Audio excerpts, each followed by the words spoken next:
na Adamu kuko abandi bose ni bene Adamu. Nose ubu nkubajije ngo umwana yabaza amaguru ya se na nyina. Adamu ni mwene nde?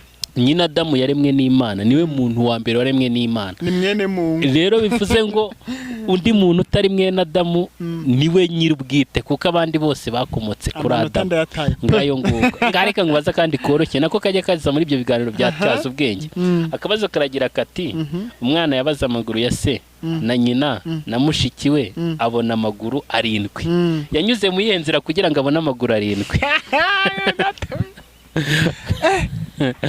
Ngatubwire iki nacyo umuntu uzagisubiza nzamwemera amafaranga. Gaho nyumvira ko si byose na kimwe usubije. Mboreka ngubaza kandi kabazo gato. Ariko reke tubiharira abantu. Basi bazasubiza muri comment. Mu kiganiro cy'ubutaha tuzatubisubiza cyangwa se tuzakora ubutaha tuzagihera. Reka ngubaza kandi wenda koroshye. Akandi kabazo karagira kati abagabo 10 bagiye mu ishyamba. Nta kibazo n'amahoro. Abagabo 10 bagiye mu ishyamba. Yego. Bageze mu ishyamba bavumbura inyamaswa. Babiri muri bo barayica. None ikibazo kiragira kiti iryo shyamba ni irihe? Abo bagabo 10 nabahe? Iyo nyamaswa ni iyihe? Nabo bagabo babiri bayishe nabahe? Ndatsinzwe pe. Ariko se mana yanjye iryaza ubwenge y'uyu munsi. Uyu mutumirwa ndamugirana. None se reka ngubaza kanyuma koroshye. Ahubwo uraza kumbaza tubo mu ishuri wabagwa kanga. Reka ngubaza kandi kabazo koroshye. Akabazo karagira kati ni ikihe kintu ukoraho kikarushaho kwiyongera aho kugira kigabanyuke? Kikarushaho kwiyongera. N'urugero wenda afata iyo mikrofone ufite mu ntoki wavunaho uwo mutwe wo hejuru aho kugira ngo mikrofone ibe ngufiya ikarushaho kuba ndende. Icyo kintu nacyo niko giteye. Uko ugabanyijeho kirushaho kuba kirekire. Ubuse cyakoze ubikoze nk'ishashi iri mu mwuka uyikoraho gutya igahita yiyongera. Ubwo si nk'ishashi. Reka nkubwire nawe ujye ukurikira Bayo TV. Nukuri ujye kwiga tuno tubazo twitwa tyaza ubwenge. Ni buri wa gatatu saa 12 n'igice z'umugoroba. Yes, reka twongere kubaha ikaze mwese abakurikiye Icyumba TV. Nizere ko muri amahoro, nizere ko mushima Imana, nizere ko Uwiteka akomeje kubarinda muri byose. Uyu munsi rero dufite umushyitsi musangwa. Natinze reka mbanze mwakire abasuhuze abibwire ahita asenga Imana ubundi turahita tuza turasa ku ntego tubabwira impamvu tumwakire muri studio za Icyumba TV. Karibu umukozi w'Imana. Murakoze, Imana ibaha umugisha. Amazina ni yayandi, ni Mukunzi Deni ku Cyumba TV. Imana ibaha umugisha kandi Imana ibagire neza. Nishimiye kubana namwe. Ndi umusore ushima Imana, ndi ingaragu itiguragura mu byaha. Nkuko rero dukunze kubana hano ndongeye ndagarutse. Imana ibaha umugisha. Reka dushime Imana kugira ngo dukomeze gahunda zacu. Turagushimye Imana, tugushimiye kubw'imbaraga zawe, tugushimiye kubw'imirimo n'ibitangaza urera kiranuka. Ujye ubana natwe umunsi ku munsi ukatugota. Turakubona rwose pe, turakubona ukaturinda abadukurikiye hirya no hino mu mpande enye z'isi bose tujya tubabona barinda. Turagushimiye ko n'uyu munsi uragira igitangaza urema ku bantu bawe. Urakoze, tubyambije twizeye mu izina rya Yesu. Amen. Amen. Amena. Deni Mukunzi turakwakiriye. Ariko ubu nk'umukozi w'Imana ni wasomye Bibiliya cyane ra? Ndashaka kubaza akabazo kamwe k'amatsiko. Nta kibazo. Wenda abari budutange kubyumva baraza guhita bagasubiza. Nta kibazo n'insendwe bwo muri comment baraza kugasubira. Ndayemera. Muri Bibiliya rero narasomye sanga ngo Imana mbere yaremye Adamu. Ngo abandi bantu bose baturuka kuri Adamu. Bivuze ko twese turi bene Adamu. Yego. Ese ninde muntu uri muri Bibiliya kandi nawe uzwi ariko akaba atari mwene Adamu? Nubwo abantu bose bavuga ko bakomotse kuri Adamu, ariko muri Bibiliya harimo undi muntu umwe wanditswemo kandi uzwi, ariko uwo muntu we ntago ari mwene Adamu. Uwo muntu ninde? Aburahamu koko, Aburahamu wejo bundi koko, Aburahamu umubyeyi wa Isaka koko. Yakomotse kuri inde? Si mu gisekuru cyabo. Yakomotse kuri nde we? Oya nawe ari mu gisekuru cyabo rwose ntago. Abwo abadukurikiye baze kuduha comment. None se ubu duhita tugisubiza cyangwa tubaze dukomeza tuze kugisubiza nyuma? Ariko gerageza undi. Kuko muri Bibiliya Aburahamu koko, Aburahamu zikari ari no mu gisekuru cyabo. Nze ndumva twaza kugiharira abantu badukurikiye udakurikiye kuko kirangaraguye ukaza kugisubiza hanyuma ubwo umuntu uzajya asubiza tuzanamugenera igihembo. azahita ugisubiza azahita atanga na nimero. Yazatanga na nimero tuzamugenera igihembo. Okay, wenda ikintu nanaboneraho kubwira abantu nababwira ngo bananyarukire kuri YouTube channel yitwa Abayo TV.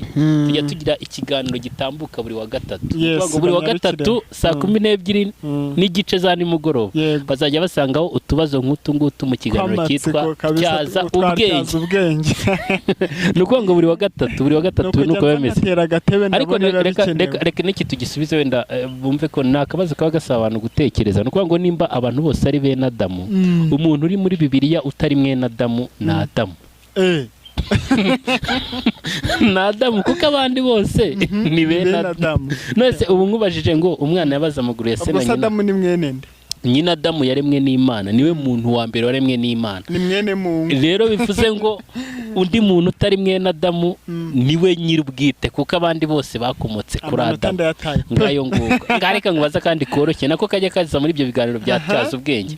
Akabazo karagira kati umwana yabaza amaguru ya se na nyina na mushiki we abona amaguru 7. Yanyuze mu yenzira kugira ngo abone amaguru 7.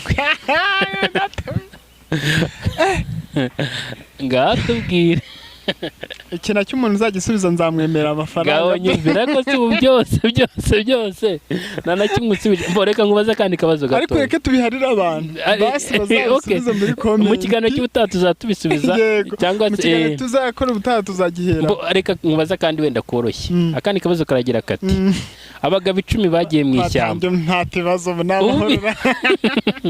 Abagabo 10 bagiye mu ishyamba. Yego. Bageze mu ishyamba bavumbura inyamaswa. Babiri muri bo barayica.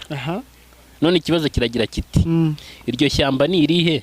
Abo bagabo 10 nabahe? Iyo nyamaswa ni iyihe? Nabo bagabo babiri bayishe nabahe? Ndatsinzwe pe. Ariko se mana yanjye Tyaza ubwenge y'uyu munsi. Uyu mutumirwa ndamugirana.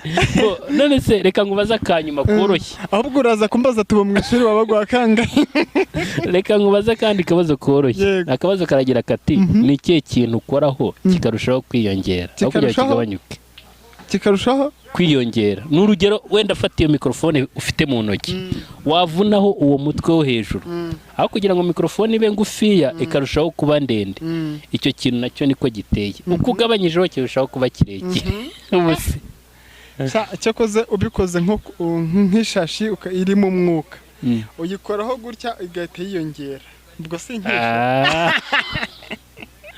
Reka nkubwire nawe ujye ukurikira Abayo TV. Nukuri ujye kwiga tuno tubazo twitwa Tyaza ubwenge. Ni buri wa gatatu saa 12 n'igice z'umugoroba muri Tyaza ubwenge. Yego.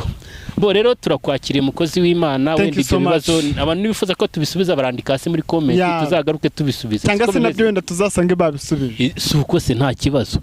Rero turakwakiriye umukozi w'Imana, umuhanuzi, umuvugabutumwa, umuyobozi w'icyumba TV. Yuvuze umuhanuzi ndikanga. Suri wese. Kebanzi kuri. Ikitwa abahanuzi nsigaye nikanga. Ariko reka ubundi tuvugisha ukuri. Ubundi wowe urambwira nk'umuntu umenyereye ibintu byo gusenga. Mu by'ukuri hari ubuhanuzi butava ku Mana. Cyane rwose. Umuntu akaguhanurira ibintu biri byo akaturuka ku bantu akagira gute n'amarangamutima. Oya ndavuze wenda araje kubwira ibintu kandi ko kurumva ari byo akakuhanura akakwihanisha cyase akanaguhereza amasezerano akubwira runaka kandi ko ibyo bintu bigasohora. Akabibwira kuri 1 2 3 4 5 mbese akaba arimo neza. Uwo muntu twavuga ko abatari mu mwuka. Mbo sinzi wenda ibyo twakita umwuka ariko nje nemera ko habaho umwuka wera hakabaho n'ibindi twakita imyuka. Nyine bakagira izindi mbaraga bakora handi hantu. Urugero ujye ubyumva ngo uwo muntu ngo yagiye ngo Uganda wenda mwihangane kwa mentioninze ariko kumva umuntu ngo yagiye Uganda gushaka izindi mbaraga ngo umuntu yagiye muri Tanzania cyangwa se aho n'ahantu dukunze kubona abantu bakunze kujya nyine ngo bagiye gushaka izindi mbaraga. Rero hari imbaraga zo zituruka ku myuka mibi cyangwa se tuvuge nk'abantu b'abapfumu ujya bumva abantu bita ngo abarungi, mbese ni abantu baba bafite izindi mbaraga bakoresha. Mu by'ukuri Satani nawe arareba. Satani arareba akaza akagukubita ikintu cy'igihu ukahita ubona koko agafotora umuntu ukabona neza ibintu bizaza akabigupromisinga, akaza akakubwira ati dore gutya na gutya, ejo wari uraha naha byagenze gutya, inka yawe yarapfuye gutya, kandi ugasanga nibyo. Biriya bintu biba bisaba ubwenge no kugenda ugasenga Imana koko ubuhanuzi buvuye kuri wowe, kuko Imana iguha ikimenyetso, ntabwo itanga ikimenyetso kimwe, igomba kuguha ikimenyetso kimwe, bibiri, bitatu, koko ukabona ko ibyo bintu byavuye ku Mana. Yego, naho ubundi imyuka mibaho n'abantu baraza bagahazana izindi mbaraga bifitiye, yarangiza akabishukisha abantu bakamukurikira bagahurura, yarangiza ukajya ubona ni wa muntu wigira mu byaha, ni wa muntu wisambanira, ni wa muntu nyine. Abantu bameze gutyo bakunda no kugira abantu benshi, bakagira igihiriri kikabakurikira, bakurikiye iki bwa buhanuzi. Niyo mpamvu uvuga ubuhanuzi nkikanga, nuko nsigaye mbona nyine ibintu byitwa ubuhanuzi n'abahanuzi byarivanze mu yandi magambo. Ariko iyo urebye nk'abahanuzi twagiye tubona muri Bibiliya, ukabona nka Mose ukuntu yazaga agahanura ikintu, yamara kugihanura ejo kigahita kigaragara mu Bisirayeli, nta bindi bintu, nta rundi rwo kumwirukaho ngo bamukurikire bamuramye n'iki, bintera ubwoba cyane. Hari ikintu uvuze ngiye numva kinteye kwibaza, wenda sinze kuba umuhanga mu kubara inkuru nabi cyangwa se mu gutekereza inkuru n'abantu babyumve neza. Hari umuntu mu minsi itambutse waciyeho cyangwa se witabye Imana arapfa, witwa Kibonke. Yari umuhanuzi, abantu bavuga batarahanura bigasohora. Wenda si n'ibyo gusa, hari n'abandi bantu benshi tuzi bagiye batandukanye, ariko bagiye bisanga wenda ku maherezo yabo, cyangwa se hari igihe runaka bagezemo bakisanga wenda bari mu bintu navuga ngo bidahesha Imana icyubahiro. Ese ni ikihe kintu wabwira umuntu uba warafashe umuntu runaka akaba atenda pasiteri wanjye, mushumba wanjye, diakoni runaka, umuhanuzi runaka umpanurira, mbese akabagira nk'ibigirwamana kuri bo, akavuga ati rero nimba uyu muntu runaka akora ibi ngibi, nanjye ibyo gukizwa ndabiretse, burya nta muntu utakoza, nta n'umuntu utajya muri ibi ngibi. Mbese ugasanga bafashe abahanuzi cyangwa abapasiteri babubakaho kugira ngo bubake kuri Kristo. Abantu nk'abo n'icyo bababwira? Murakoze. Njye inama numva nabagira mbere na mbere, bubake kuri Yesu. Inama ya mbere na mbere ni ukubwira abantu bubake kuri Yesu, kuko iyo wubatse ku muntu ntabwo bijya bimara kabiri. Ni ukuvuga ngo cya kintu kibakoze cyitirirwa abandi bantu benshi, wenda nk'uwo muntu wari ukomojeho, ngira ngo twarabyumvishe, twaranabibonye, twabonye amafoto ye, twabonye ko byagenze. Abantu bavuga ko rwose yakosheje, atari gufata icyemezo nka kiriya, abantu bavuga ko yahemutse, ariko ugasanga abantu bari bamwubatseho. Mbese muri icyo gihe bagiye barababara, bahita bagwa, baravuga ati ke, ndabyibuka hari umushuti wanjye wambwiye ati ngahuye n'abantu barimo kuvuga ngo reka tujye kwinywera kamwe, ati uriya we ntiyari umuhanuzi.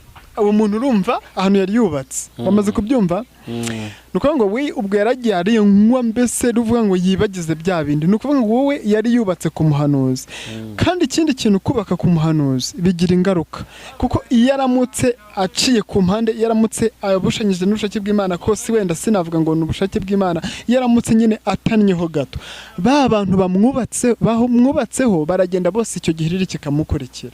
Hanyuma rero twege twubake kuri Yesu. Yesu niwe wenyine utajya ugushuka, utagusiga, kandi ikintu yakubwiye ikimenyimenyi aragisohoza. Iyo wari wuvuganye nawe icyo yakubwiye aragisohoza. Mana ishimwe cyane. Nabagira inama rero yo kubaka kuri Yesu. Niwe wenyine rutare, niwe buye uzagukomeza muri byose, naho umuhanuzi nta hantu yakugeza, nubwo hazagahanura nawe ni umuntu nkawe, nuko nyine abakurusha ko yasenze wenda Imana ikabimuha, cyangwa se n'izindi mbaraga. Murakoze. Yes, ibintu uvuze rero ngiye numvisemo ikintu gikomeye. Ndumva nta roromodo mu gakiza, ahubwo niba ushaka gufata roromodo, fata Yesu. Kuri Yesu wubake Yesu, niwe roromodo mukuru. Niwe wabashije kuba muri ubu buzima ntiyakora ibyaha, niwe wabashije kuba hakiranuka, ni nawe ushobora byose. Kandi reka nkwereke, nubwo abantu bagira gutya bakubaka no ku bantu, nta n'umuntu ndabona yagiye mu butayu ngo barimo gusenga ngo pasiteri wanjye, ngo nyakubahwa, ngo dogiteri, ngo runaka, ngo ndakwinginze, ngo ntabara, ngo nkiza, arimo gusenga. oya nta muntu ndabona arimo gusenga umuntu nubwo bavuga ngo bafata nk'ibyitegererezo ariko ntabwo babasenga.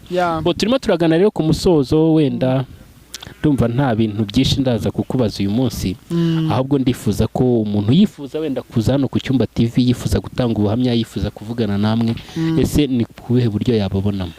Murakoze. Abantu bifuza kutuvugisha twabaha nimero